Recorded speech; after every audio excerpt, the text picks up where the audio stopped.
All right, guys, welcome back to the garage. It's part two. All right, so starting over here, I have to clock the turbo. Well, I had to remove this part of the turbo to install the back housing, just the way the bolts are. I wouldn't have access to that and that if I hadn't, but that's easy to put back in.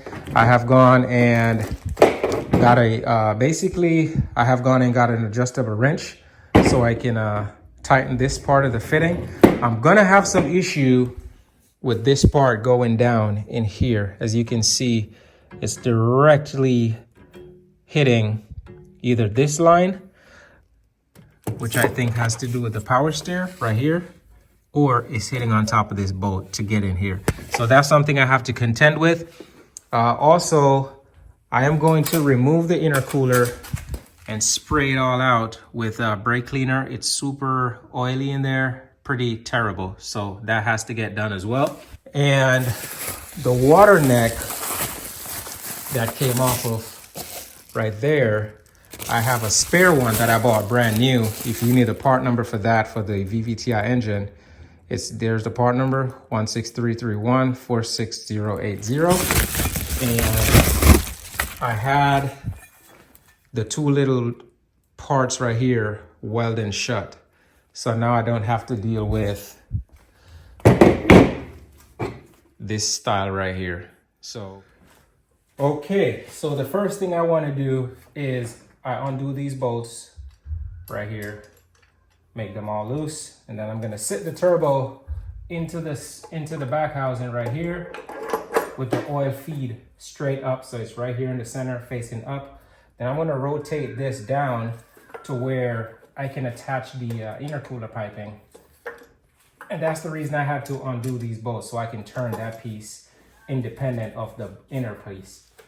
And maybe I should put the intercooler piping first to see where that's going to sit, and that'll tell me exactly where this will go. So let me do that instead. All right, so I have the line kind of routed where I think it's supposed to go. It makes sense. And it actually lines up right here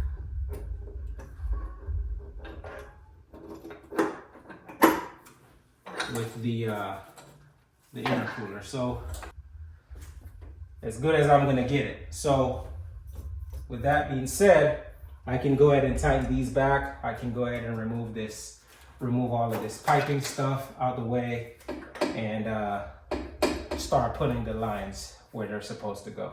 Just to give you a close-up, that's the oil feed line straight up at the top. Oil feed return is going to be on the bottom. You can't really see it. And then you can follow the intercooler piping down through here. It kicks back, go under here, and then ends up coming right through here. The blow-off valve will go right here, and then bam.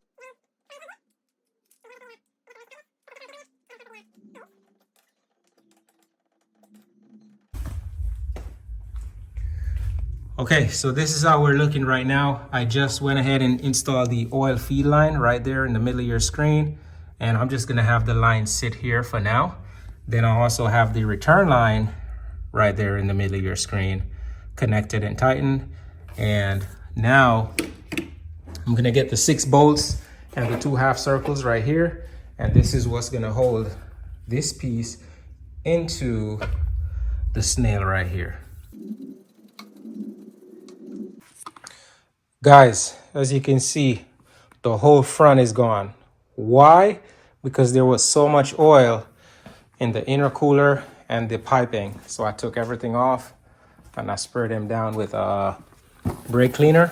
So I took one step forward with the turbo. The oil feed line is connected. The return line is also connected. But then I realized how much oil was in the intercooler and the old pipe on the intake side. So I cleaned that out. Also spray a little bit right here and clean right here. And I imagine there's going to be some residue in the intake, but I'll deal with that some other time. But as for now, I have those clean, they're dry. I'm going to put those back on and then go ahead and continue where I was before, which would be put the blow-off valve on this pipe and then route it connected to the turbo.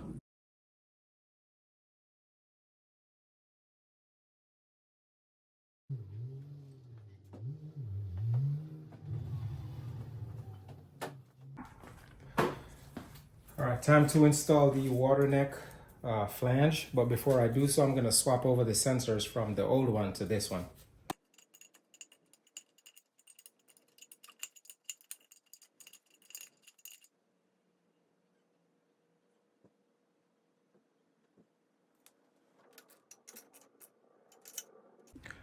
Okay, I have the radiator back in, turbo on, return line, feed line. I have the hot side piping routed and connected into the intercooler. And I have a vacuum source right here, so I might change that, but for now, that's where it is. So now it's time to put on the downpipe. The thing with this downpipe is that it has an opening for a regular, it has a bung for a regular aftermarket wideband sensor. However, right now the car isn't running that. So fortunately for me, I have a sensor over here that I'm not using, so I can use it to plug the hole. Obviously, if I don't, I'm gonna have an exhaust leak.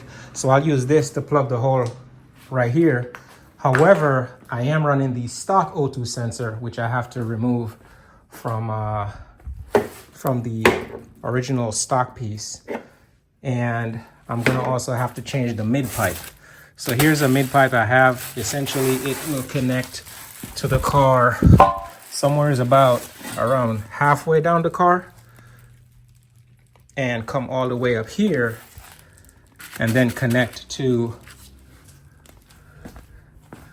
another piece that will go right here, like so, and then this piece connects to that.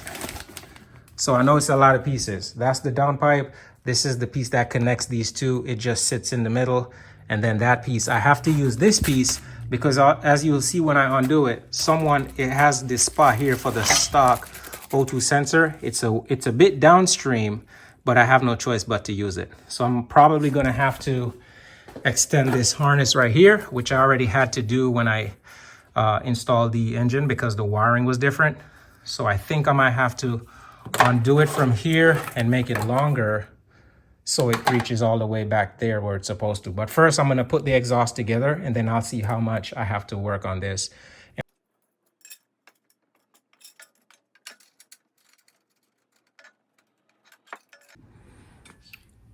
Okay, so I'm having some issues with the exhaust. I'm gonna probably have to go see a muffler, somebody who can do some welding to make it all work.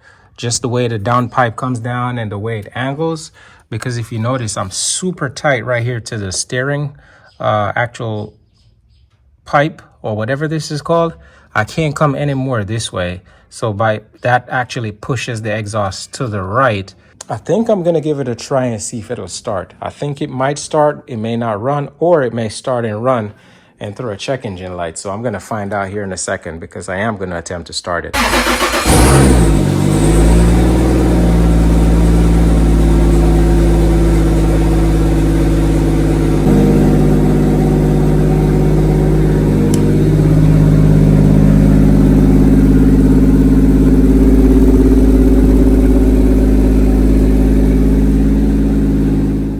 So it does start, and just gonna let it sit overnight, make sure nothing's leaking, and then I'll figure out the exhaust situation tomorrow.